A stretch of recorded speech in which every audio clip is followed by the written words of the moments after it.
Thanks for making time to meet with me, Mrs. Pacey. I'm here, as you know, to follow up on a referral that I had for Brian. Yeah. And to talk with you about some of the things that you're seeing in the classroom and some ways that I might be able to help. Okay, I know that we want to talk about Brian briefly, but I just need to let you know that I'm on duty in 5 minutes, and I'm feeling very pressured right now. I've got 28 kids in the class. Brian is one of my kids, and he's certainly not the worst. Yeah, understood. Would it be helpful if, are you on outdoor duty? Like, could we start the conversation and then I could move on, it's really my chance to just be by myself and just watch the kids, and I really, to be honest, I don't want to be talking to people when I'm on duty. Okay, There. Understood.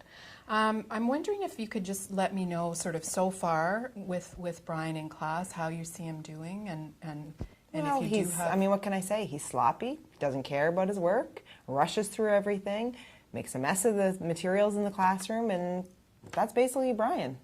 If he took a little more time, I think we wouldn't be sitting here right now. Okay.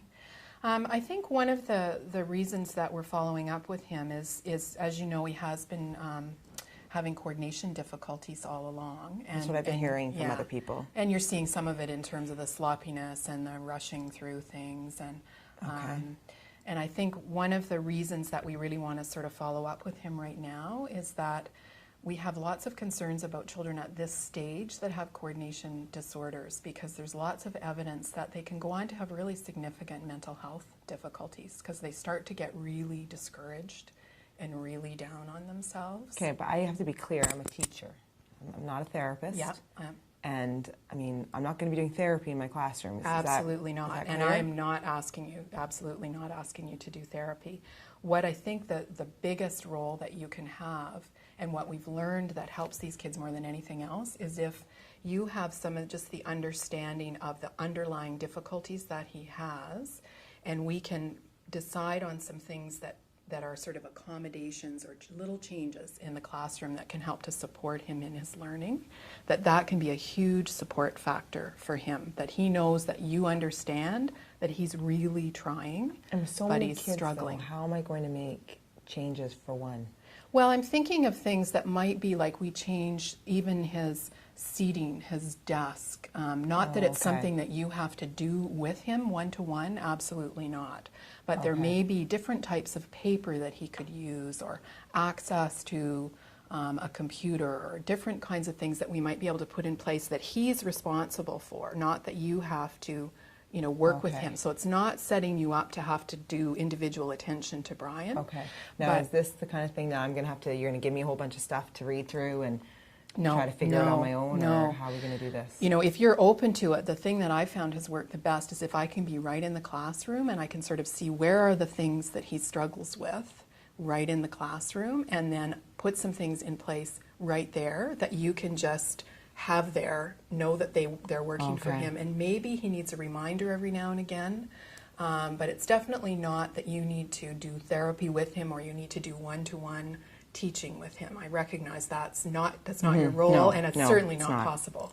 But I think his parents are already really getting concerned about some of the self-talk they're hearing from him. I'm stupid, I can't do it, I don't want to go to school. They're getting a lot of the stomach aches and school avoidance, and so we're kind of concerned that he's right at that tipping point where he may be really starting to turn off. So I think that the biggest thing that we can do for him this year is to help you understand why he's having the struggles he is. We'll give you some strategies and him some strategies to help.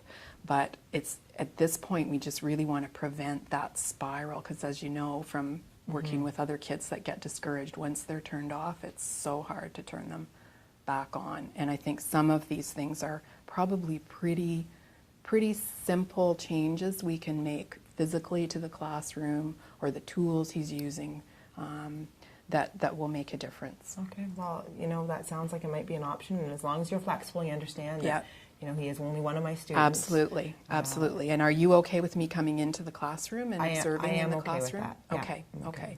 And then we can, if I can come in and watch him, We can talk a little bit about sort of what your schedule is like and what timing works in terms of when he's doing the kinds of activities that he's most likely to, okay. like it's probably desk work and seat Yes, work where it I is. would see the Yeah. most Yeah. challenges. So if I can watch him there, and then if we can set another time to just talk through what I saw and some ideas. And I can certainly be the one that tries them out with him, Okay. because we're Well, going to that have would to do really- a that little would trial really and help. error. Not to sort of say, here, go do Yeah. this with him, Yeah. but I'll try them and see Yeah. how they work and we can adjust together. Okay. That sounds like an option. Okay?